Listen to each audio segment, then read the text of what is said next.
That's one of the things that I really want to tell our people about, because even if you don't have that as your situation in life, you know somebody who does. Some of the things you told me are absolute game changers. They don't cost anything, but when you've got somebody accusing you of things that you didn't do, or any number of things that happen in the course and scope of a deposition or a trial, there are ways to go to work around that are so effective, dude. Yeah. Your approach to entrepreneurism bleeds over into family law. Yeah. Because you really have come up with some ideas that I never thought of as a lawyer, and I was good. Yeah. I didn't see it. And most lawyers don't. Your lawyer didn't. Yeah.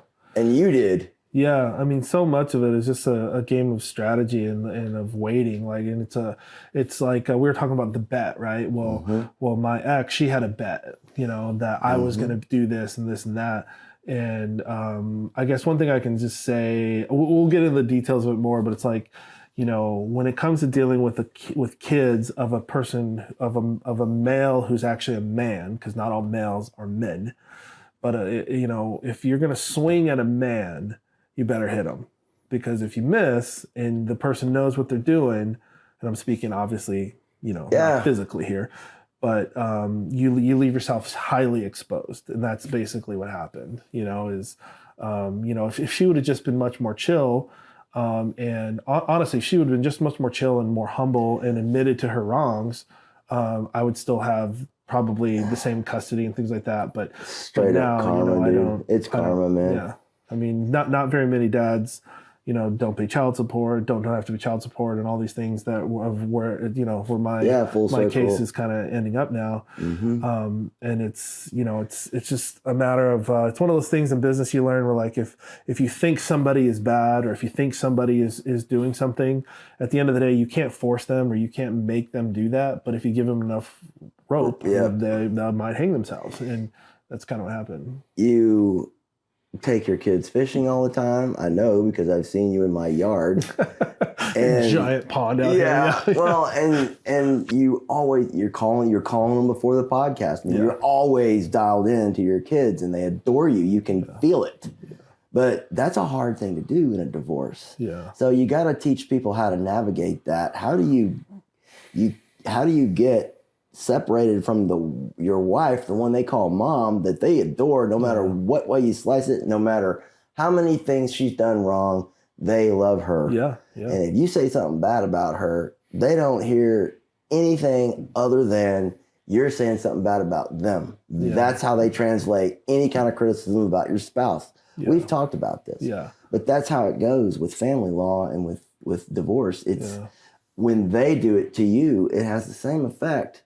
And the kids resent it, and it causes issues for them. They don't like it. Yeah. And I remember a judge giving a couple a lecture about that. I was in court one day just waiting for my turn, and he said that. He said, you don't ever talk bad about your spouse, ever. Yeah. If you do, you're in violation of my orders, for one thing, but also it's very, very wise to say only good things about your ex from this point forward.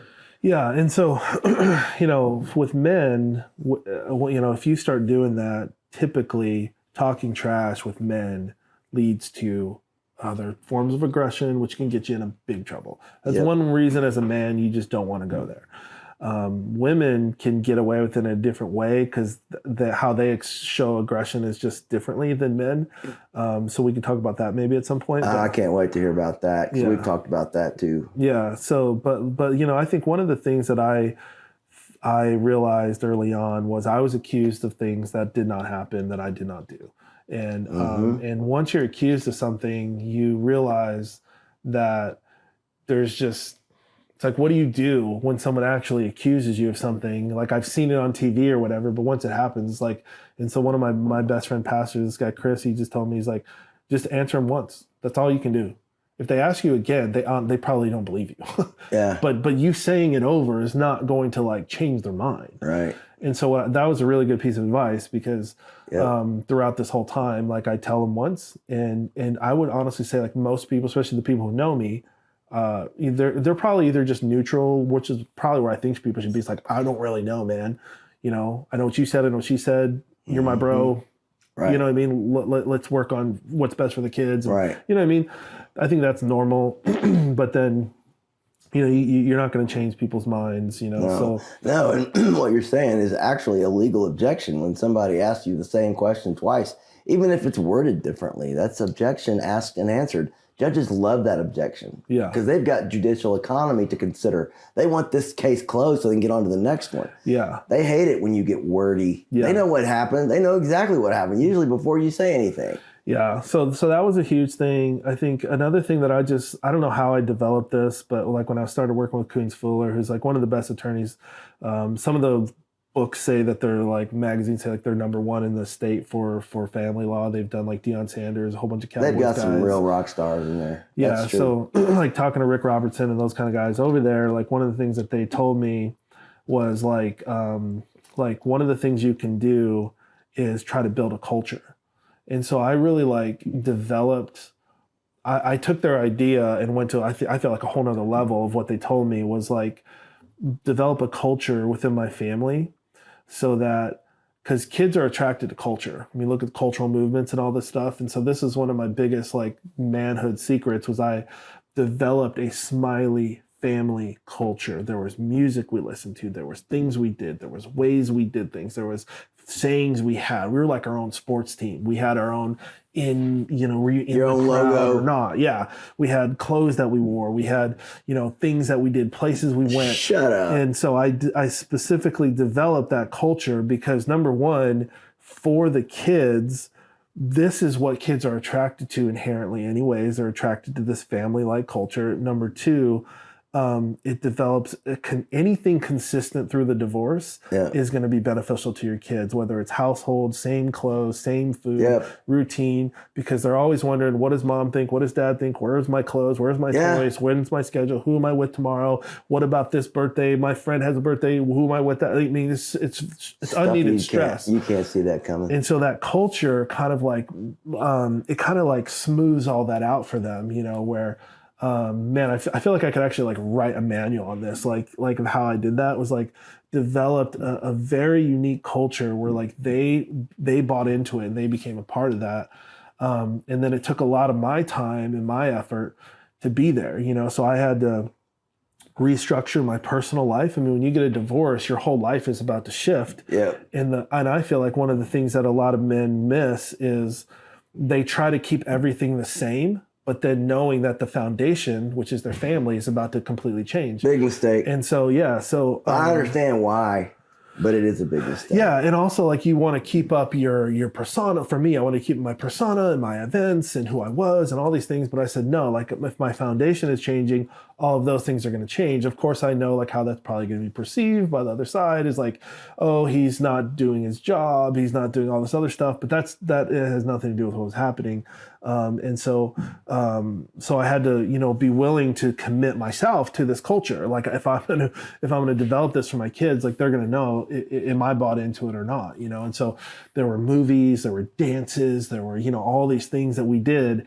And I think that really developed a bond, especially when they're young, they feel a part of that culture, and so, and that is something that when they go to someone else's house, when someone else talks trash about them, when they go to, believe it or not, I mean, they would go to church, someone would talk bad about them, they would go wherever, but they are a part of a culture. And so they, that culture runs deep. My boys are behind me, doesn't matter. Yeah. That's so awesome. And so I think that's a really cool thing that I feel like, Coons kind of gave me the idea, but they really didn't tell me how to execute on it. And it's probably good that they didn't. Yeah. And then I just really like, took that and knowing what I know about kids and stuff, that's what I did. And it was really cool. Yeah. Well, that is somehow going to be woven into the bet and how we're going to win it. Because they are hoping that the family collapses under its own weight, and that's one of the things that they're betting on. Yeah. So we're gonna learn how to win that bet for sure. Yep. And I'm looking forward to sharing as we go forward here all the tactics that I've done over the last 5 years or so. I'm looking forward to hearing them. Yeah, it's like these are big strategic business type of Bombshells, moves, yeah. but it's like you had to have patience. And that's the one thing that Coons told me is they were like, look, if you're going to do this, because I wasn't interested in like, okay, how do I just separate or how do I just, separate assets or how do I just get some time? No, dude. Like this is one thing that I just believe I heard from God one day, literally, is like, wait a minute, dude, like these are still my kids. They carry my name. However it is, like they carry my name. And so I still have the same spiritual authority over them. Yep. I still am the person to give them my blessing. Yep. They will carry my name. Like, and I can either choose to step into that and believe that and live that, or I can be like a lot of my friends and people, and I'm not trying to judge anybody or whatever, but most men through divorce are I guess tricked into it, or they're told like, no, man, like she's just going to take all that.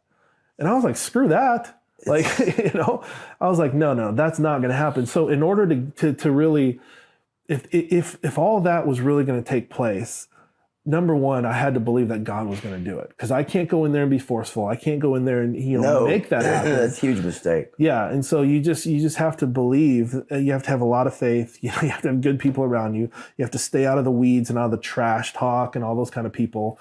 I mean, yeah. Man, there were people who would come in my life right away as soon as they heard I was getting a divorce. And oh man, they still wanted to talk bad about my ex, and they wanted to get together and come over to my pool. Nope. And let's have a guys' night. And no, dude, like I didn't take part of any of that. There was one guy one time at my house and he was just talking trash, and I was just like, bro, you need to leave. You're one of my good friends. You're from my church, but like I don't want to talk about this kind of stuff. This is retarded. Like, yeah. Whether it's true or not, it's not helping me get to where I'm going. So I don't even want to talk about that kind of stuff, And so I think, just trying to stay out of the trash talk and all that really helped me keep, I mean, there's too much energy and to try to focus on what's important, let alone having all those stupid things, involved. So yeah, it was crazy, man. It was really crazy.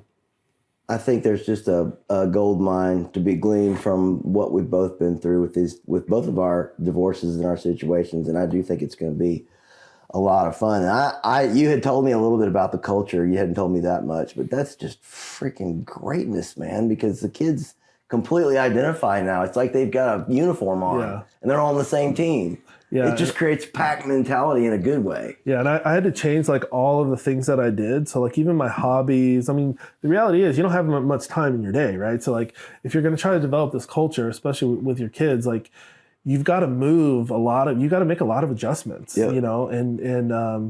and so I had to, say, well, geez, Louise, man, if I've got to take my kids out, well, then I don't have time to own a bass boat. I don't have time to own ATVs. I don't have time, so I had to give up some of those things that I really, really wanted so I could commit to this, know. Yep. But I can tell you, man, it was so worth it. Like I would have, Well, one day they'll know that and they'll see that. And I know they'll appreciate that and love you that much more. Yeah.